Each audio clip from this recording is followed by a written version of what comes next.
ये कैसा आइडिया है? नहीं मानक जी, तो क्या मैं ये मान लूं कि इस देश का विपक्ष ये मानता है कि हमारी ब्यूरोक्रेसी बिल्कुल ही नाकारा है और हमें ब्यूरोक्रेसी को ही एक सुपर कॉन्स्टिट्यूशनल बॉडी से रिप्लेस करनी चाहिए? ऑन रिकॉर्ड कहें सुरेंद्र जी, डीएम को अगर आप ट्रस्ट नहीं कर सकते तो फिर डीएम एज एन इंस्टीट्यूशन एफिट है। आप कहिए ना कि हम आमूलचूल रूप से इंडियन ब्यूरोक्रेसी में परिवर्तन चाहते हैं। ये इंडियन नेशनल कांग्रेस का कथित पोजीशन है। राहुल गांधी, सोनिया गांधी और उनकी जितनी भी टीम है, सब चाहते हैं कि इस देश से ब्यूरोक्रेसी का नाश और एक नई ब्यूरोक्रेसी कॉन्स्टिट्यूशनल प्रोविजन से आए। कहिए पहले, फिर हम आगे बढ़ते हैं इस बात पे। आपने बहुत बड़ा इल्जाम लगाया। हम इस देश की ब्यूरोक्रेसी में आमूल चूल परिवर्तन चाहते हैं और ब्यूरोक्रेसी पर हमें इस तरीके से भरोसा नहीं है। ठीक है, तो मानक जी अब आप समझ गए जिस तरीके से आप लोग जो बात संविधान की बात करते हैं, इसमें क्या समझ गए? ये खुद ही अपने आप को एक्सपोज करेंगे। संविधान की धीरे धीरे आप लोगों के सारे तर्कों पर ही मैं बात करूंगी। तो आपका ये कहना है सुरेंद्र जी कि हमारे देश की ब्यूरोक्रेसी में आमूलचूल परिवर्तन होना चाहिए। उस परिवर्तन के तहत आप चाहते हैं कि डीएम नाम की इंस्टीट्यूशंस खत्म हो। मैं उन सारे डीएम से अनुरोध करूंगी कि कांग्रेस पार्टी के इस बयान पर अपना मत जरूर दें कि कल इनकी भी सरकार आ सकती है। आपका क्या भविष्य होगा उनके साथ आप देख रहे हैं। दूसरी चीज मैं पूछना चाहती हूँ वारिस पठान जी से, नेचुरल कलामिटी में भाई बह गए कागज खत समाप्त हो गए, तो क्या उस लिहाज से इस देश में डॉक्यूमेंटेशन के सारे प्रोसेसेस को खत्म कर दिया जाए? और 2025 में ऐसी कौन सी इंस्टीट्यूशन है इस देश की जो कहती है कि हम गरीबों के लिए काम करते हैं? ठीक है, मैं मानती हूं कि वक्फ कहता है कि हम मुसलमान गरीबों के लिए काम करते हैं, ठीक है। ऐसी कौन सी एफिट ऑर्गेनाइजेशन है पुरातन काल में जी रही है जिसने अपने डॉक्यूमेंट्स को डिजिटाइज नहीं किया? 1995 से संशोधन की बात चल रही है, 1995 से 2025 में हम आकर बैठ गए। 20 साल गुजर गए, 30 साल शायद गुजर गए, और 30 साल के बाद आपने डॉक्यूमेंटेशन को डिजिटाइज नहीं किया। मैं कैसे मानूं कि वक्फ मुसलमानों का कुछ भी भला कर सकती है? युवा मुसलमानों का, उन लड़कियों का 400 साल पुराने पेपर है, डिजिटल था क्या? खत्म नहीं की है बात। 400 साल पहले कौन सा कंप्यूटर था, इंटरनेट था? नहीं, ऐसा है कि हमारे सूर्य 400-500 साल वाली बात मत कहिए। राम मंदिर पे जजमेंट आया, प्रॉपर डॉक्यूमेंटेशन के साथ आया, और ये इसलिए इस बहस में मैं नहीं पढ़ना चाहती। उसमें सुप्रीम कोर्ट ने बोला कोई प्रमाण नहीं मिले कि किसी की मंदिर को तोड़ के मस्जिद बनाया। आज देश सुप्रीम कोर्ट ने बोला कोई प्रमाण नहीं मिला। सबसे शीर्ष जगह पर खड़े होकर झूठ बोल रहे हैं सरासर कि पार्लियामेंट के सामने वाली मस्जिद पे कब्जा कर लिया जाएगा। इसका आधार क्या है आपके पास? ये किस तरीके के एक शब्द कहा गया सुरेंद्र राजपूत जी का हमारी जो बहन है उनके लिए कि वो बेहूदी हैं? ये एक बेहुदा तर्क है जिसको देकर आप दिल्ली की आवाम को भड़काना चाहते हैं या दोबारा दंगा चाहते हैं। अगर जो बोल रहा है आरोप दिखाएगा। Sorry, I am sorry to say Delhi की नागरिक होने के नाते मैं ये ऑन रिकॉर्ड कहना चाहती हूँ कि AIMIM के अरे जो बोल रहा है तो होगा ना पेपर। आज दिल्ली के सामने खड़ा होकर के रोजेदारों के बीच में ये झूठ बोलकर दंगे भड़काने की कोशिश कर रहे हैं।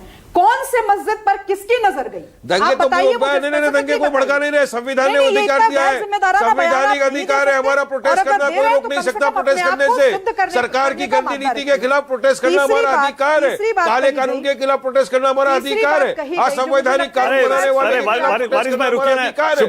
किसी को नहीं टोका, प्लीज बोलने दीजिए। देश भर में प्रोटेस्ट करते रहेंगे। उनका बस फीडर थोड़ा डाउन करवा दीजिए, उनकी आदत है लगातार बोलने की। और बाद में एपिसोड जब खत्म हो जाएगा तो फिर हम और वारिस पठान जी बड़े आराम से बात करेंगे, मालूम है मुझे। वारिस जी, आपके नेता से गलती हुई है, इस चीज को मानिए। एक बयान उन्होंने बहुत पहले दिया था, मैं दोबारा रिपीट नहीं करना चाहती हूँ। उसी तरीके का ये बयान है, ये बार बार आकर आपको हॉन्ट करने वाला है आगे राजनीतिक। पर दो मुस्लिम पक्षों के बीच में सरकार का क्या रोल है? जी, इसी बात पे मैं आ रही थी। देखिए, दो मुस्लिम पक्षों के बीच की बात, एक दान देने वाला और एक लेने वाला। बिल्कुल, लेकिन उस दान का जो फाइन प्रिंट है वो क्या कहता है? वो कहता है कि हम सेक्युलर तरीके से शिक्षा बढ़ाएंगे, हेल्थ केयर की सर्विसेज बढ़ाएंगे। तो क्या सरकार ये नहीं पूछ सकती, क्योंकि सरकार के पास भी बार बार अपील जाती है कि भाई आप मुसलमानों के लिए क्या कर रहे हैं? वक्फ कहता है मुसलमानों के लिए बहुत अच्छा काम कर रहे हैं। क्या एक सिटीजन होने के नाते, सरकार भी होने के नाते, क्या ये वक्फ से पूछा नहीं जा सकता कि आपकी जो 8 लाख एकड़ की जो संपत्ति है, उस संपत्ति से आपने कितने मुसलमानों का भला कैसे किया? आपने वो कौन से 10 ऐसे आमूलचूल परिवर्तन ला दिए, अगर मैं सुरेंद्र राजपूत जी का टर्म यूज करूं, आमूलचूल परिवर्तन ला दिए जिससे मुसलमानों की गुर्बत में ऐसी स्थिति एकदम आमूलचूल परिवर्तन हो गया उनके जीवन में।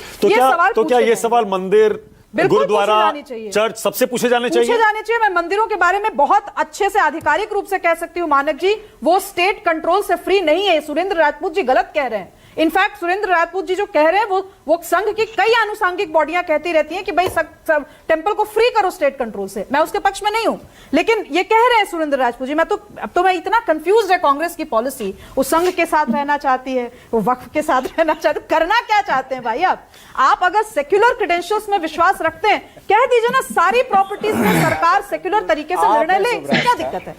ओके, मतलब आप इसके पक्ष में है ना? बिल्कुल, मैं तो सनातन बोर्ड होना चाहिए ना? कंफ्यूज है जी, सनातन बोर्ड क्यों होगा? वक्फ बोर्ड की तरह सनातन बोर्ड हो जाए? नहीं, मुझे बिल्कुल भी नहीं। मैं चाहती हूं कि इस देश के जो संसाधन हैं, उन संसाधन पे सेक्युलर तरीके से सरकार काम करे, देखे कहां पे शिक्षा व्यवस्था में जरूरत है, जिस रिसोर्स को जिस तरीके से यूटिलाइज करने की जरूरत है वो की जाए। मंदिर अपना दान कैसे खर्च कर रहे हैं, इस पर सरकार का कंट्रोल होना चाहिए। दान तो आता है ना मंदिर में। अगर सारे धर्म एक साथ हो जाए और कहे कि हाँ हम सरकार को देना चाहते हैं, तो बिल्कुल तो नहीं है ना। वही तो सवाल है कि आप सिर्फ मुसलमानों को टारगेट कर रहे हैं। नहीं, वो देखिए, वो बहुत अजीब तरीके का लॉज हमारे यहाँ चल रहा है। ऐसा नहीं है कि टेंपल बोर्ड्स नहीं है, ऐसा नहीं है कि स्टेट वहां नहीं कंट्रोल कर रही। वक्फ ही एक ऐसी जमीन है जिसको लेकर के ठाए तौबा मच जाती है, सरकार टच नहीं कर सकती। मैं कह रही हूं, मैं ऊपर की बात करी, मैं सिर्फ इस बिल तक सीमित नहीं रख रही हूं अपने आप को मानक जी। मैं अच्छा, मानक भाई एक सवाल करूंगा। इस देश की सारी पॉलिटिकल पार्टीज और इस देश के सारे बौद्धिक नेता जो यहाँ बैठे हैं, वो डिसाइड कर लें कि हमें क्या सेक्युलर तरीके से इस देश को चलाना है। अगर चलाना है, इंदिरा गांधी ने जो सेक्युलर शब्द डाला था उस तरीके से, तो फिर किसी के पास क्यों जमीन हो भाई? किसी भी धार्मिक बॉडी के पास क्यों जमीन हो, चाहे वो मंदिर हो या मस्जिद हो या कोई भी हो। लेकिन अगर आप ये करना चाहते हैं तो फिर सेक्युलर शब्द हटा दीजिए, फिर ये रोना धोना बंद कर दीजिए कि भाई देश से सेक्युलरिज्म खत्म। आप सेक्युलर नहीं है तो फिर इसको मानते हुए करिए ना, फिर अपने अपने धर्म के हिसाब से लोग चले, कोई दिक्कत नहीं है। ओके, और जो डिस्प्यूटेड जमीन होंगी उनका क्या होगा फिर? उनका अब ये सरकार ले लेगी। सरकार क्यों लेगी वो जमीन? क्या करेगी फिर उसका? बॉडीज है। मानक, मैं इसका जवाब देना चाहूंगी। सिविल मुद्दे सिविल कोर्ट्स में जाते हैं, क्रिमिनल मुद्दे क्रिमिनल कोर्ट्स में जाते हैं। और जिनका कोई भी क्लेमेंट नहीं होता है, उन जमीनों का क्या होता है? उनके कान दुख गए। इन्हीं सभी चीजों पे तो जो पार्लियामेंटेरियंस हमने भेजे, इन्हीं मुद्दों पे बात करने के लिए भेजे। इसलिए नहीं भेजे कि पार्लियामेंटेरियन सड़क पर उतर के कहें कि भाई ये मस्जिद है, इसको सरकार उठा के ले जाए। ओके, राजकुमार भाटी।